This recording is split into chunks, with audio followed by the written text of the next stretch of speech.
ML Nation, this is Simon Chan, and I am fired up to bring our special guest today, Alan Fu. Hey, Alan, are you ready to make it happen? Oh man, Simon, I'm so ready to make it happen. Super excited for our session today. Alan Fu is a millennial entrepreneur and leader from Sydney, Australia. He graduated with a degree in nutrition and metabolism from Sydney University and was a personal trainer and nutritionist before he got into network marketing. Alan is a second-generation network marketer, and he's been able to use traditional methods combined with building online to create a unique hybrid model. He's a six-figure earner and has a team of over 75,000 customers and reps. So, Alan, welcome to ML Nation. I've given everyone a brief background, but please take back to your journey. As you know, your parents were network marketers. How did you go from being a nutritionist and trainer to decide to do network marketing as well? Well, thank you so much for the introduction, Simon. It's been great to be able to join you today. I'm really grateful to be on the show. When I first started in network marketing, it was really interesting. I mean, looking at my parents' journey coming back, they started network marketing in 2003, primarily as customers. They got into the business as customers so that they could get products from me. It was really interesting to see that whole journey. I mean, when they first got introduced to network marketing, I had no idea what they were doing. They were trying to feed me like products, and I was like, what's going on? I was only 8 years old at the stage, and I was watching that journey. And I guess really my journey began when they became customers, because I saw that they got the products, they went to trainings, they started learning, do a lot of mindset stuff, and I was only 8.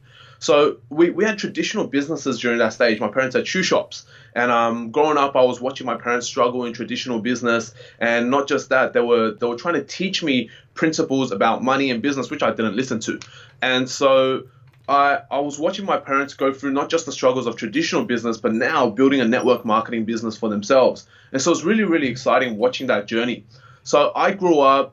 Life was normal for me. I had no idea about business, no idea about success, no idea about money and all of that sort of stuff. My parents got me a really interesting book at 12 years old. I was waiting for a Harry Potter book, but at 12, they got me a book called Rich Dad Poor Dad.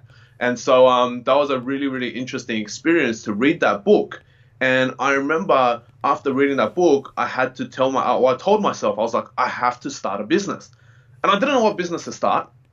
My parents had been doing traditional business and network marketing business right in my own backyard or right in my own household.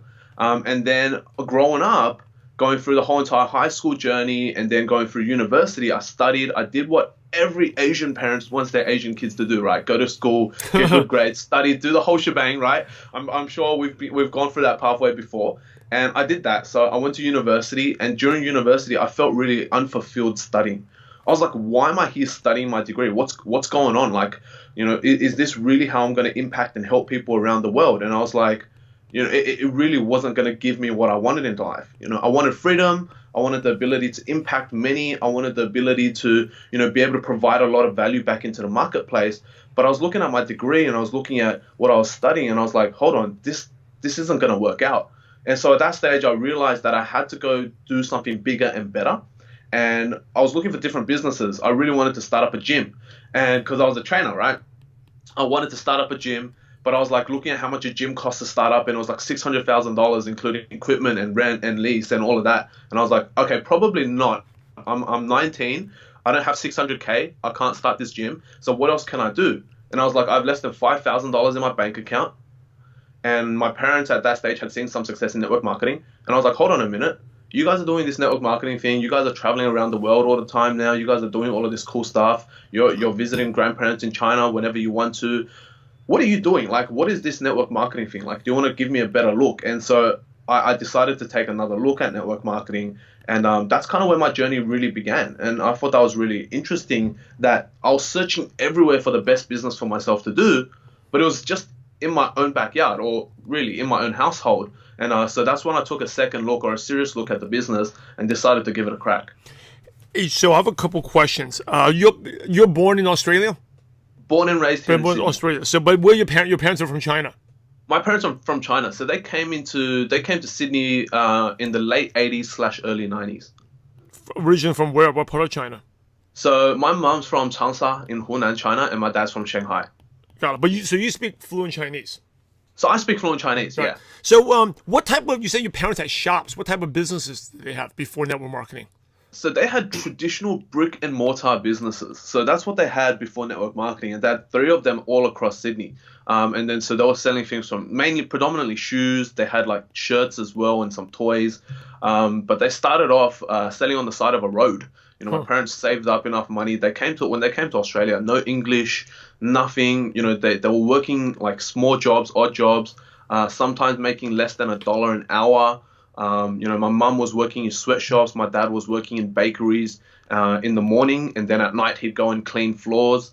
And so they were working very small jobs. So they saved up a lot of money. They wanted to chase the dream of, being business owners and sending me off to a good school.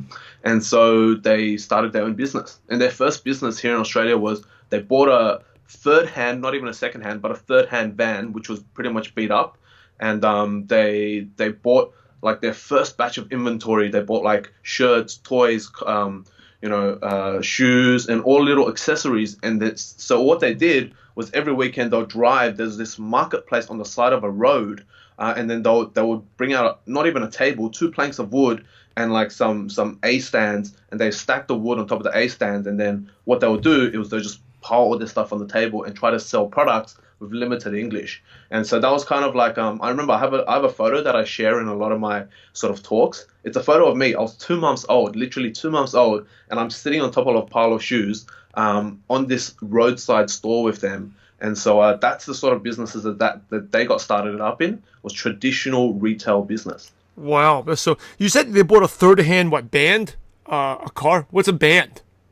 Oh, you guys don't know what vans are? Or maybe, yeah, we So, use a different term. so vans, I don't know how you guys would describe it. Maybe as a truck in the US, but a van is kind of like A a long van. car. A van. I got it. Yeah, I yeah, got yeah, it. Okay. van. Wow. So they're literally selling things out of a van. I mean, I love the stories because, I think, I'm born and raised in the U.S. as well. Sometimes we have it so easy. We're spoiled. We don't realize, my parents are immigrants too, like the hustle, right? And I know Yeah, we're going to talk about your team, the Hustle Nation, and what it yeah. really takes to be successful. So you see your parents go through all this, and why did you look at starting a gym and all this, not network marketing the first time? What, That's a really interesting question. Like I think honestly, I don't know if I was jaded or something like that, but I was like looking at different business ideas, and I just thought it would be cool to have something physical. You know what it's like when a lot of people they think of business, they think physical. And so for me as well, I had that first perspective was going, you know what? I can do something physical. I love the training side of things. I love weights. I love helping people in sports. I was a soccer coach for about 3 years in high school. I coached cricket as well, and I was an athletics coach too. So I loved coaching the sports side of things. And that's sort of how I got by through high school. Those were my part-time jobs.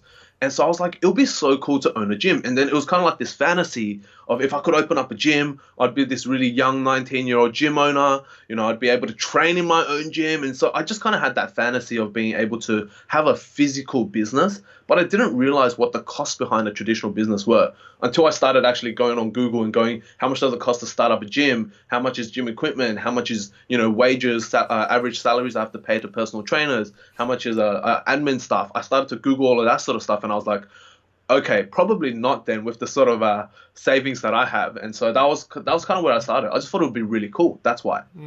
I think deep down sometimes we just don't want to do what our parents do. That's also true. That's also true. You're not wrong there. I was like, oh, that's a mum and dad's thing, right? Network marketing is for mum and dads. Because every time I'd go to their meetings, it'd be like, oh, it's all older people. It's like there's no young people in the room. It's like there's no one that's my age, so this isn't for me. So that's kind of why I like discounted that very early on. So once you decided to do it, you said, how old were you? 19 at the time when you started? 19. So I was almost 18 and a half, turning 19. That's when I decided to jump into network marketing. And how did it go the first couple of weeks? Very bad. I mean, it wasn't the best experience for me. When I was 18, 19, I was jumping in. I was very naive. Not only very naive, I had a massive ego. So a little bit of a backstory on my upbringing was, I went to a very top-rated high school here in Australia. So I went to a high school called Sydney Boys High School. It's one of the best high schools here in Australia academically. And so I thought I was really smart. Going into it, I had a massive ego. I'd worked my way up through hard work into becoming a top-level athlete in the state as well. And so I was like, you know what? I'm young. I'm driven, I'm hungry, I'm smart, I've got this. This is going to be easy. That was my thought process going into the business at first. I was like, I don't need to listen to my parents. They're old. Their methods aren't going to work. It's okay. Who needs to listen to parents? I'll figure it out. I'm smarter than them anyway, right? That was the sort of mindset I had going into the business at first. So, I didn't want to listen to anyone. They were like, oh, let us help you. Let's give you some advice. Let us do some training with you. Come to the trainings with us on the weekend. I was like, Mom, Dad, don't worry about it. I'm young. I've got social media. I know what I'm doing. Like, I've got this, right? So I would say the first 2 years in business was very, very tough. If I remember correctly, it took me probably, 6 or 7 weeks before I got my first commission check. And then after that, it was very, very, very inconsistent. I was struggling to make sales. I was struggling to recruit and retain my team. And it was good for me because after 6 weeks, I had some of my best friends join me, and that was great because a lot of people don't have their friends join them in the beginning of the business. But I had a few of my best friends join me, and that was fun. I thought I was on top of the world. I was gonna make it happen. I had a team of like 4 people. They're all my best friends. The idea was like, yeah, we're gonna be successful together. We're gonna do this together. If we're gonna be in it, we're gonna be in it together. And so that was kind of like the first couple of weeks. Then I realized that I couldn't duplicate. I realized I couldn't teach them. I couldn't train them. They weren't listening to me. They're like, why should we listen to you? We're trying to set up trainings. They wouldn't come to trainings. And then we were trying to get creative. And so that was kind of like what the first 1 to 2 years was really experimentation phase, going through a lot of failures, learning that your ego is not your amigo, learning that, it's not fun to try to just work out things on your own when there are a lot of proven systems around you. And it's probably a good idea to listen to your parents, even though, they're your parents, but like, hey, they've been in the industry at that stage for maybe about, how long then? It would have been 03, 6, 14, about 11 years. They would have been in the industry for about 11 years at that stage. So I was like, oh, maybe it was a good idea to listen to my parents. But yeah, first 2 years of the business was tough. I was in, I was out, I was in, I was out. I kind of quit and I kind of came back in. Then I kind of quit again. And I was like, it was tough. I mean, because I had uni full time and I had this as well. So what was the turning point? What made you, what happened? It's a great question. The turning point for me, honestly, I think it was in the first 2 years of building business for myself. I was going to uni full time. I was a science student, so I studied my bachelor's of science. And going to Sydney University at that stage, we were doing 40-hour contact weeks. So it was 40 hours a week at university. I was also working 3 part-time jobs. So I was managing a frozen yogurt store at that time. I was a tutor on the side, and I did personal training as well. So I was working 3 jobs, and I had my new network marketing business that I was trying to work on as well. And the turning point for me really came, and it was actually really interesting. It was the end of first year university. It was second semester, end of first year university. I had started my business in the first half of the year. Second semester, I built out my team. We had about 6 people on the team at that stage. It was going great. We were starting to make a little bit of sales here and there. We actually got 3-way meetings set up, and we figured out how to get a 3-way meeting between my associates and me. And so that was really exciting. Things were going good. And then one day we did, I like to mix things up, and I took my team out once a fortnight to the park, and we would do an outdoor training session. We'd do like a fitness session, then we'd do a mindset session afterwards. And I remember it was one of my best friends. He comes up to me and he's like, Alan, I don't know if this is something for me anymore.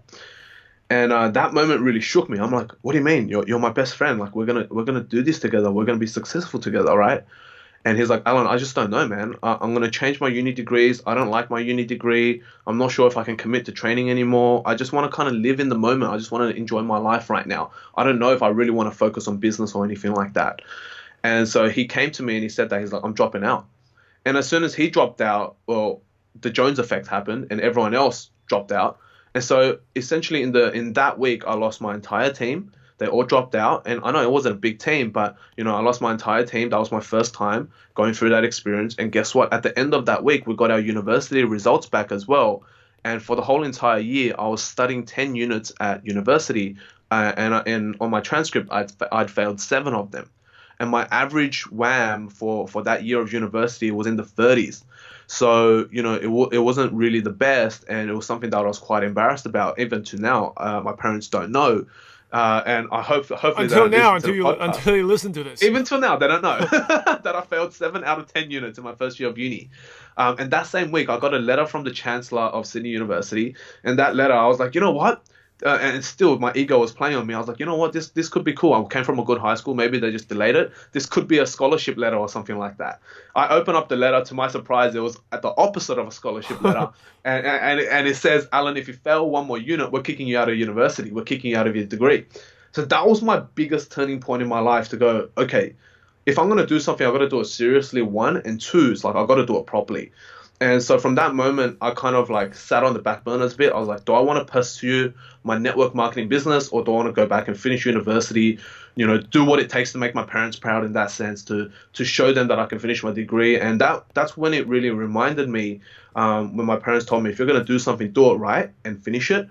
And so at that moment, that was a big turning point. I had to make that decision. So I was like, you know what? Let's put the network marketing business on the back burner. Let's go into university full time. Let's finish off this degree. Let's not get distracted. Let's bring those marks up. From an average of 30, 32 roughly at that stage to a credit average is very, very difficult. So I was like, okay, you know what? Let's focus on uni a bit, do that. And then, so that was kind of the first time where I dropped out of network marketing for a while. I probably dropped out for about a year at that stage. And afterwards, I decided to come in. And this time, it was a whole different focus. It wasn't about building up a team, developing training, anything like that. The second time I came back into network marketing, it was focus on sales only. I was going to focus on, how do I sell products? That was a key thing for me, was if I were to do this again and come back in. So I came back in around third year of university, and I was like, okay, I'm not going to focus on the recruiting side. I'm not going to focus on the training side or anything like that. I'm focusing just on myself. How do I get more retail customers? How do I get more customers in my business? And because that was something I can do, part-time or in my spare time without it impacting my university degree too much. And so that was like a major, major transformational moment for me, was, okay, if I'm going to do this, I'm going to do it seriously, come up with a system, come up with a way to actually sell and go and do that, go through and do it without it impacting too much on my current lifestyle, which was 40 hours of uni a week. And so that was one of my biggest turning moments, Simon. That's really awesome to share that. It's very interesting. So the first time you just focused on recruiting and team building, and then you also had all these other things going on. You did none of them well, and then you actually focused. And the second time you focused on customers. Yeah. Right. So second time focus on customers. Let me ask you, so when you dropped out of network marketing, just focus on your uni, why did you go back to network marketing? That's a fantastic question. Again, I like to reflect. I like to think I'm a little bit, self-aware, right? I love to always reflect and analyze on my actions and what I'm doing, and I always do that throughout my life and throughout my weeks as well. That's one of my habits as well, is to always reflect and analyze and adapt and change. And so for me, when I was looking at it the second time around, I was really thinking to myself, hold on. At that stage, again, my parents had just gone up another good rank. So they've gone up another leadership rank. And I was looking at their lifestyle eventually get better and better and better. And I was starting to think to myself, okay, what would really happen? I started to give myself all these scenarios. I was like, what would really happen if I were to graduate from uni? I didn't go back and pursue network marketing. What would actually happen? And so I started to think, and I started to do research, and I was starting to Google what my degree was going to get me at the end of it. And so I was Googling, what is the average salary of a nutritionist? What is the average salary of a dietitian? And at that stage, I was going to consider doing a master's degree. And so I was looking at it again, and the average salary of a nutritionist here in Sydney, Australia is $51,000 a year. And I was like, hold on a second, $51,000 a year, how can I get by on that sort of income? Living here in Sydney is pretty expensive. And our property prices for an apartment, right, like a one-bedroom apartment, is almost in the $700,000 mark. And so I was like, I can't afford that if I got a $51,000 salary. What happens if I get a family in the future? What happens if I want to move into a big property with my parents or something like that? I'm not going to be able to afford a lifestyle. And so I was thinking 51K, that's not a lot. And then I was looking at, okay, what happens if I were to study my master's? What was the average salary of a dietitian in Sydney? And that number went up to a massive 58,000.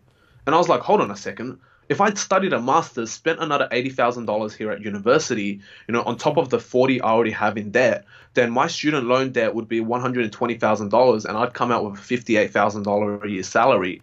I was like, okay, one, can I impact even my own life and live a good lifestyle, let alone, support my family, let alone support the community.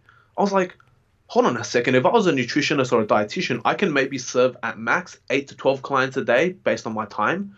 And I'd still be stuck in my clinic trading my time for money. I didn't want to do that.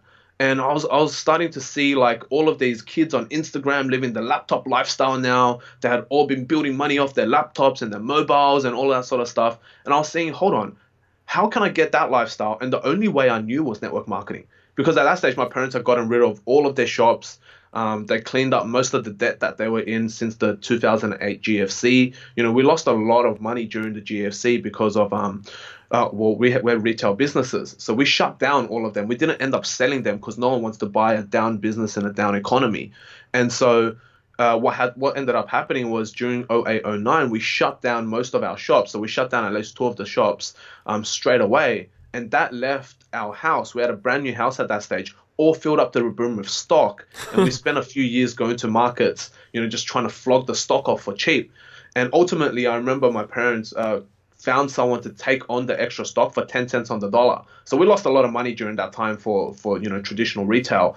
And so at that stage, they had just dug themselves out of the hole using network marketing, and they were starting to see some successes now coming in. It's not easy cleaning a big debt like that, but they had started to finally start to see a little bit of positive cash flow come in after wiping off all that debt. And I was like, hold on, the only way I know right now that is physically possible for me to achieve that sort of laptop lifestyle and achieve that freedom that a lot of businesses don't bring is through network marketing. So I was like, okay, how do I revisit this situation? And if this is one of the best platforms for me to become successful on, how do I get good at it? Because I wasn't good the first time. So the second time was, how do I actually make this work out for me? So that was kind of the mindset I came into the business the second time, and reevaluating the whole situation. So how did you get good? It's a good question again. Getting good at the business, I think, comes down to a few things. I think it comes down to trial and error, actually starting. Listening to mentors is a very good one, and actually doing what the mentors tell you to do, right? And so when I got back into the business, I made a commitment to myself: is any training that I had access to, I would go to. That's when I stumbled around different podcasts. That's when I found different trainings that were going around, around Sydney. I reached out to other leaders who had no idea who I was. I was like, can I come and join your trainings? Can I sit in? Can I listen? All of that sort of stuff. I reached out to everyone, whoever would listen to me, and whoever could help me, I would take on their advice and do it. And so ultimately, it just came down to listening to that advice or listening to the training and then actually implementing on it.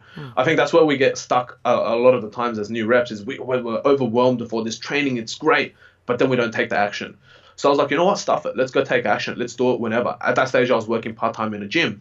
I was kind of managing a gym, and I was like, okay, let's put it to the test. Everything I'm learning, I'm going to test it out in the gym with all the clients that are coming through the door. Their fitness, they probably like the products that I'm going to sell. Let's test it. On every gym member that comes in, I'll try to build rapport with them, learn how to, form HD them, try to figure out their pain points, do all of that sort of stuff, and put all of what I'm learning into practice, because I had a constant flow of people coming to the gym, and I was like, why not, right? And so the second time around, it was all about putting everything I learned into practice, really dropping my, ego down and taking a more humble position, going no matter what rank you are in the company, no matter how new you are in the company, I would be able to learn from you and I would have something to learn from you. I gave myself this sort of mindset, which was every single person I speak to and meet, I would take away 1 point from them that would build onto me as a person. And that would allow me to then take myself to the next level. And so every single time I was speaking to someone, I was always taking one specific action point out of what they were telling me, and I would go and do it. And that was it. I wasn't going to hesitate. I was just going to straight do it. Even if I felt uncomfortable, I was going to do it. And that's really what the fundamentals for me getting to where I am is just really listening to this new information and testing, figuring out if it's going to work for me and my style, and then making sure I continually, deliberately practice on that to make it good. That is great nuggets there. ML Nation, did you get that? Take an action point, take something, one thing from something you learn, and then you take action and do it. I think a lot of you, if you're stuck, you may be learning a lot, but you're not taking the action.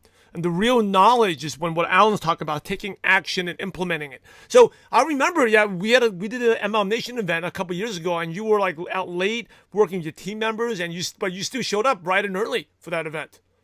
Absolutely, absolutely. I remember that. That was, I think, going back maybe 1 or 2 years now. At the MLM Nation event, I remember rocking up, and yeah, we were doing team events all night and then all day in the morning as well. And I was like, yep, I got to go see Simon, so I got to come down because I'd been listening to your podcast for a long time. I think you're probably one of the first podcasts that I got into. I was listening to a lot of mindset podcasts and all of that sort of stuff. And yours was the industry-specific podcast that I had chosen to listen to. I remember that second year when I came back in as well. This was probably when the podcast was still in the hundreds or so episodes.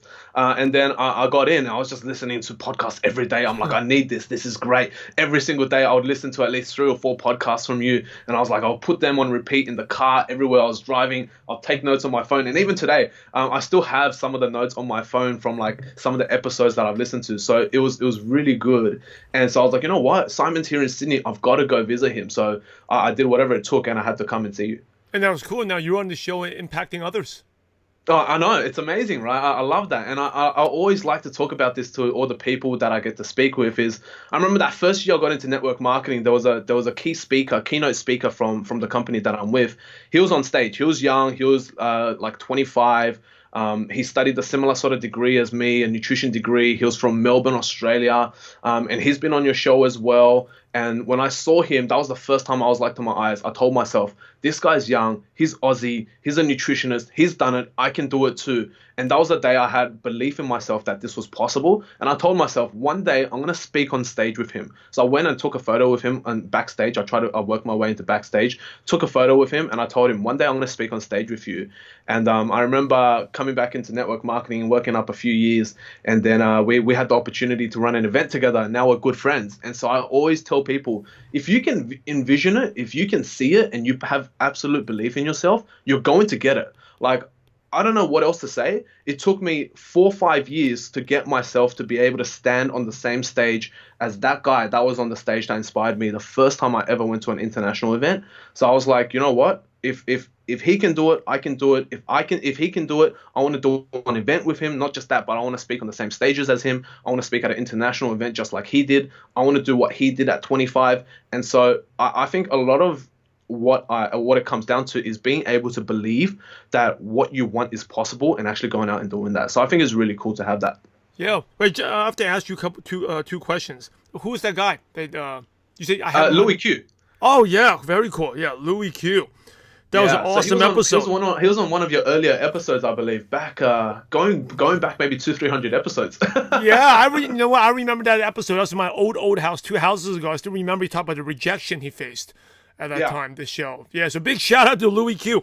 The other question I need to ask you is, you say you get one action point for every person you meet. So what's the one action point you got out when you attended the MLM Nation event that I did? Oh, honestly, attending the MLM Nation event, the one action point is really, guys, you've got to get down and actually do the work and send out those messages. A lot of us get stuck, right? We get stuck, we're thinking about prospecting, or this guy's too scary. You know what Simon does really well, and this is what I love about everything Simon does with MLM Nation. He sits there and he does it with you. And it's not just he does it with you, but he has very clear action points. And I remember that day when you had the triggers up on the board, which was like, it's time to contact your chicken list, right? And it's like, you've got 10 minutes to contact 10 of your chicken list. This is the script you're going to say. This is what you're going to do. This is what you're going to message.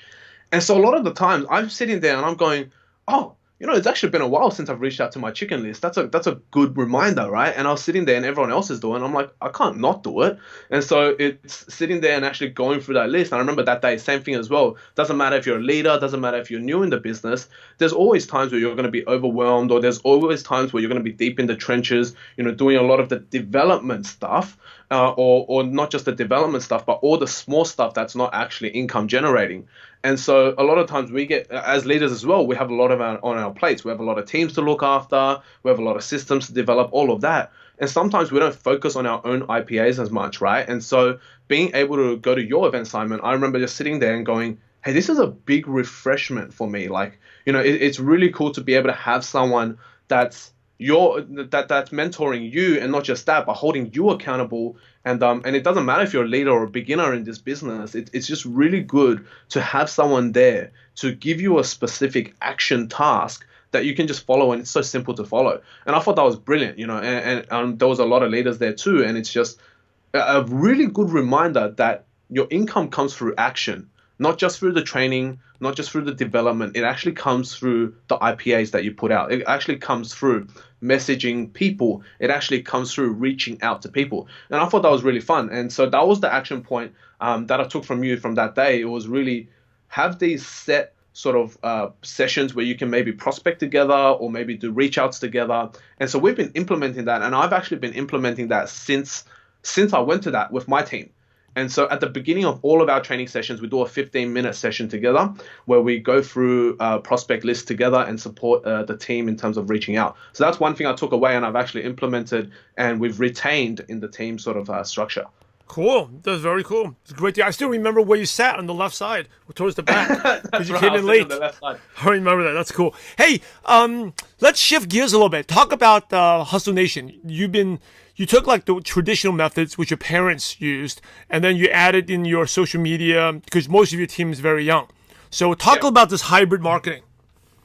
That's a great question. I love that. Hybrid marketing for me, I think, honestly, network marketing has gotten to a stage now where, yes, traditional methods are proven, right? Absolutely proven. And network marketing has predominantly been, and because I've been watching it growing up, I've been watching it now. This is our 17th year in network marketing as a family. So I've been watching the traditional way of doing network marketing my whole entire life. And coming from an Asian background, they really love the offline. They really love the face-to-face meeting, the one-on-ones, the ABCs or the two-on-one meetings, the three-way meetings. They love that sort of stuff, the in-person stuff.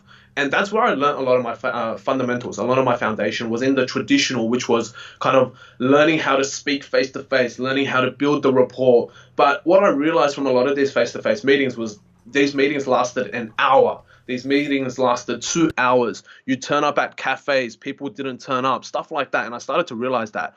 But the thing is, you cannot forget about all of these traditional methods, such as the building rapport, such as the face-to-face communication skills, such as finding the pain points, addressing them on the spot, closing on the spot, and doing the face-to-face interaction. Because still, network marketing is a very, very human-to-human business. And I believe it should truly remain so, because that's how we build our networks. Is a network will only grow if they trust and like you and continue to, expand based on that trust, right? And so that was the traditional side of things, watching them and doing a lot of home meetings at home, doing a lot of sort of hotel meetings as well, that entire traditional way of building network marketing, which a lot of companies and reps still use nowadays. And I used that for predominantly the first 2 to 3 years of my business as well. And there's nothing wrong with it. It's just that right now, what I've really realized is using that sort of offline method of building relationship, building rapport, and having strong relationships is fantastic for retention.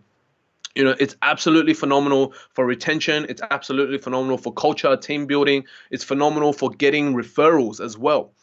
And then what I really realized is, okay, that's great, but it's a little bit slower. The way I'm seeing my parents' team, the way I'm seeing, my parents' generation, how they're building the business, it's slightly slower than what I'm seeing from a lot of these new leaders that have been popping out in the industry. And there's been a lot of leaders I've been hearing on your podcast as well. They're getting crazy numbers in their first year, first 2, first 3 years. And I'm like, how are they doing that? And you start to realize a lot of them are using a lot of online strategies, whether it's doing like things like sales funnels, or they're making custom videos, or they're using more online tools, or they have set sort of automated systems, and they have like prospecting systems and stuff like that online. And I was just like, okay, that's really cool. Is it possible to combine online strategies with the offline strategies? My parents weren't supportive, weren't against it at first. They were like, kind of, you got to stick to this system. This system's going to work. Trust me, we've been doing this for so long, over a decade. We know that the system works. We know that, you've got to go do this. You've got to spend the time warming them up, building rapport, doing all of that sort of stuff, right?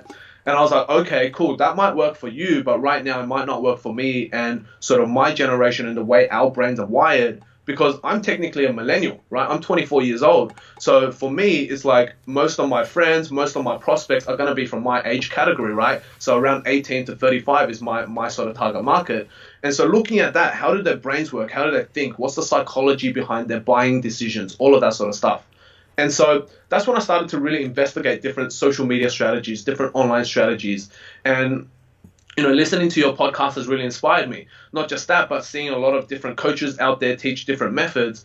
And so I started to, again, like I said, take one thing, practice and trial and error and see what works. And so for me, it really started off with basic social media strategies, like what's the best invitation script, or what's the best prospecting script going out there? What's the best first message sequence? Or, how do I find people? What groups? And, your strategy, CLAM, right, has been brilliant. And now I kind of say it's not CLAM anymore, it's CRAM, because it's not like anymore, but react, right? There's a lot of reactions out there. So I started using CRAM. And I was like, testing all these methods out, and I was like, there has to be a way for the millennial to go through and build a business online, because, well, I don't know if a lot of viewers know this, but a lot of millennials, we just don't like the physical communication. I don't know what it is. I just feel like the millennial communication skills are not as good as our predecessors, the Gen Xers or the baby boomers. And so a lot of us are really scared of doing the physical communication. Obviously, there is going to be the minority like myself who enjoy the physical communication. But the real question was not about answering the minority's problems, but answering the majority's problems. How do we actually get people to use their mobile phones to go out there and actually take action and message, prospect, and do what they needed to do to grow their business? And so first it started off with different scripts, it started off with different things, and then it kind of evolved into, okay, how do we get a presentation system? How do we get how do we qualify people without needing to spend 50 minutes on the phone with them? And started to really grow and evolve, and I started to try and innovate. And so it's really, again, like I said earlier, is about testing the waters. Always trial and error until you find a sticking point, and test things out, at least for a month out before you figure out what's going to work out for the team. And so the whole idea behind Hybrid Network Marketer comes in as, how do we build with not just speed, but also stability? Because a lot of the times as network marketers, we build with speed and we lose stability, or we build with stability and we lose speed. And so I just wanted to figure out what was the perfect balancing point for my team and our target demographic, and how we were going to do that in a way that was not overwhelming and not difficult for the new rep. And so that was kind of the whole basis behind the Hustle Nation model, was I could kind of see that a lot of teams out there came into the business but had no idea what the step-by-step process of building a business is. A lot of people need hand-holding. And that's why you're brilliant, Simon, because you teach step-by-step principles and you teach step-by-step actions. And I need to thank you a lot, because I draw a lot of inspiration from what you do, and that goes to show me what works. Because I know if Simon's doing it, Simon's done it well, how can I do it as well for my team or for my people in a way that can kind of make it nice and simple for them? Really, in the back of my mind, it's all about, how do I make it easy enough for a new rep to get started and get started properly, where they don't need to worry about overthinking things. They just need to follow the set guidelines or the set action steps and take them one step at a time. And that was the whole idea behind the Hybrid Network Marketer, to create the next generation of professionals in the industry that are actually equipped with real business skills, that can do business in and out of network marketing, and at the same time to be able to go out there and do the business without all this complicated stuff. That's what I wanted to create. Well, thank you for sharing that. Hey, how important is consistency to success? It's probably the most important thing, honestly, because you see it all the time. And I've seen it now, being in the industry from 19, I'm 24, so this would be going on to my 5th year, going on to 6th year in business. And not just even that, but seeing my parents' businesses and seeing the reps that come in and out, right? And it's really, the word consistency is super important. I know this because coming through, growing up now 19 to 24, 5 years in business, I see a lot of people come in and out. And it's been waves in and out all the time, and it's all these waves. But the people that actually build a long-term stable income in network marketing are the people that I see are the most consistent action takers. They're the ones that are every single day, they've got their DMO, they go through their DMO. Their DMO is a do or die thing. If they don't do it, they don't go to sleep. If they don't do it, they don't feel comfortable with themselves. They're guilty, right? The consistency is probably the most important thing in a business, and a business like network marketing craves consistency. Whether that's training consistency, because for me, I've recognized a few patterns. Is the people that are consistent in training are the people that are consistently also taking action and also producing results. The people that come into training for a few weeks and drop out for a few weeks, I know that they're rocky, and the people that don't come to training at all, I know that they don't last long. And it's not like I'm trying to categorize people in whatever position, but it's more like saying these are some of the patterns that I've seen over the last couple of years. And so the people that are consistent actually are really good, because it goes for leaders like us. Like, obviously we have limited time in the day as well. And I'm sure for you and me as well, that's our biggest sort of bottleneck, is the time that we have in a day. If we had 50-hour days, great, that would be amazing, right? But we don't.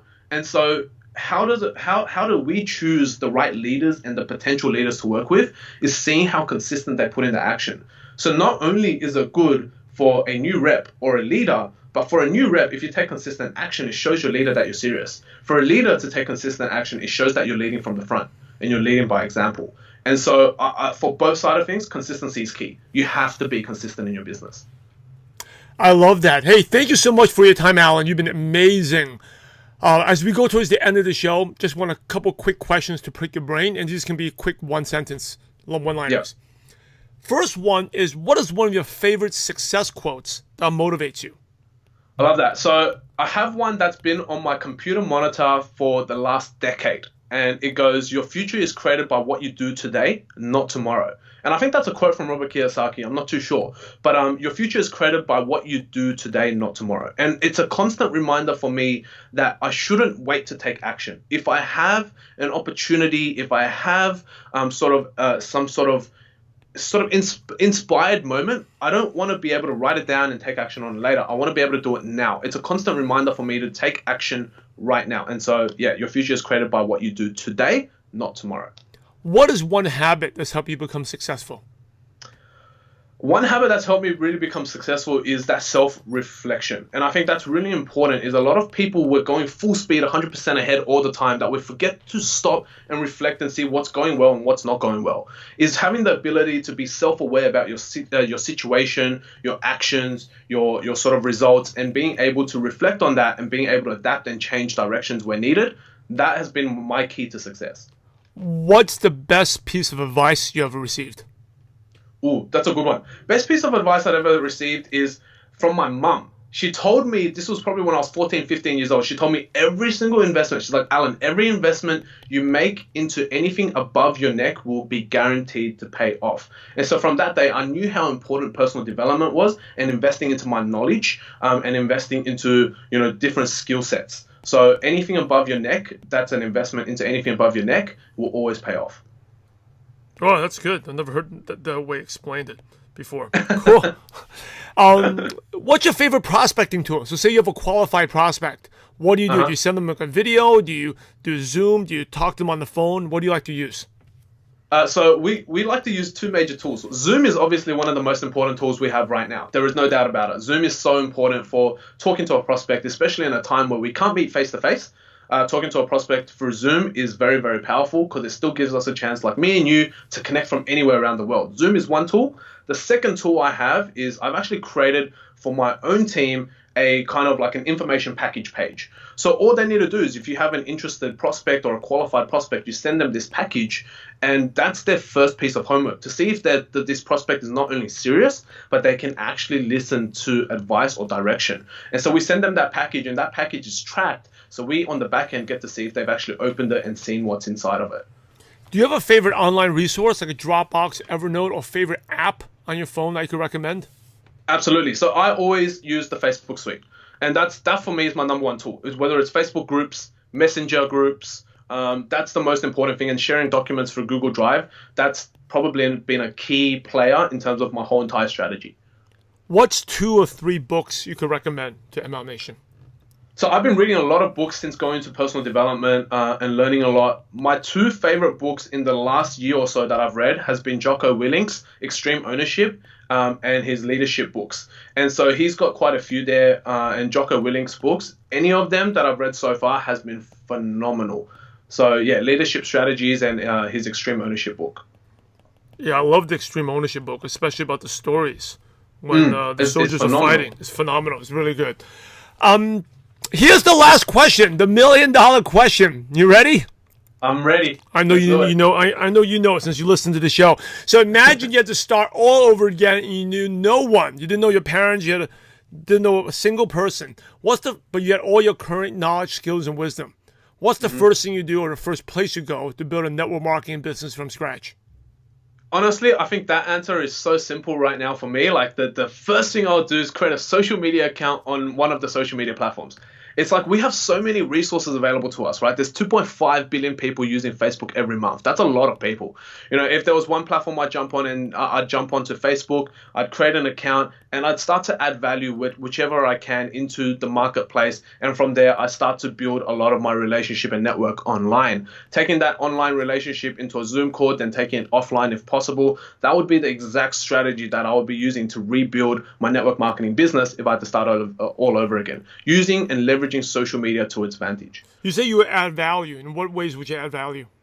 So a lot of people out there are hurting, especially right now in our current situation, right, Simon? So, you know, it's really crazy. There's a lot of things that we have, whether it's through life experience, whether it's through stories, whether it's through even work experience or business experience. There's a lot of things that we as human beings go through that we can add into the market as a lot of valuable pieces for our audience. You know, everyone out there is searching for a solution for something. Everyone wants a band-aid to whatever pain that they have.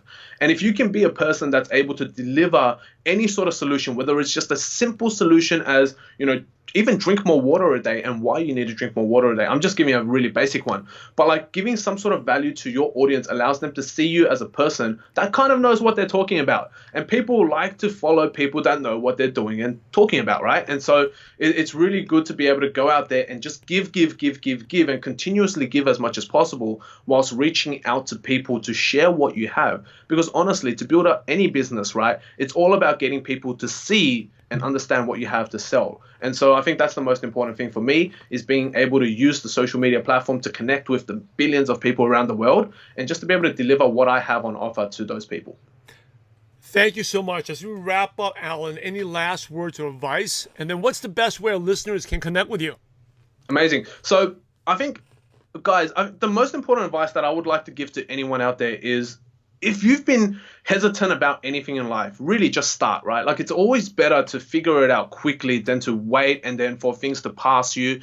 Always just start. You always have the ability to adapt and change and pivot if you need to. And so don't be afraid to just put into action, start, even if you suck at it at first. Like me, I was really bad at a lot of things, but just get started. Once you get started, you can then go on, reflect, change, adapt, do what you need to do, but start and listen to someone who's been before you that can help you and guide you, someone like Simon. And also, you know, off the back of that, just learn and grow from the process, because that's what it's all about. Expect the failures, learn from them, and then go on and move on to become your best self. Now, if you want to connect with me, it's super simple. On Instagram, my tag is @_Alan Fu, so ALLENFU. And if you guys want to connect with me on all the other social media platforms, you can just go to my website, which is thealanfu.com. So if you go to that website, you'll be able to connect with me on all sorts of different platforms.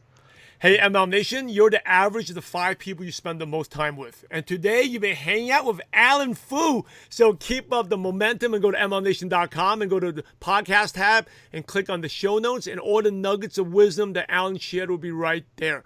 In order to be successful in life and business and network marketing, you must help others. So Alan, thanks again for sharing your valuable time with MLM Nation. We're grateful to you, and we appreciate you for having a positive impact on millions of distributors worldwide. Thank you so much again, Alan, and God bless you. Thanks, Simon.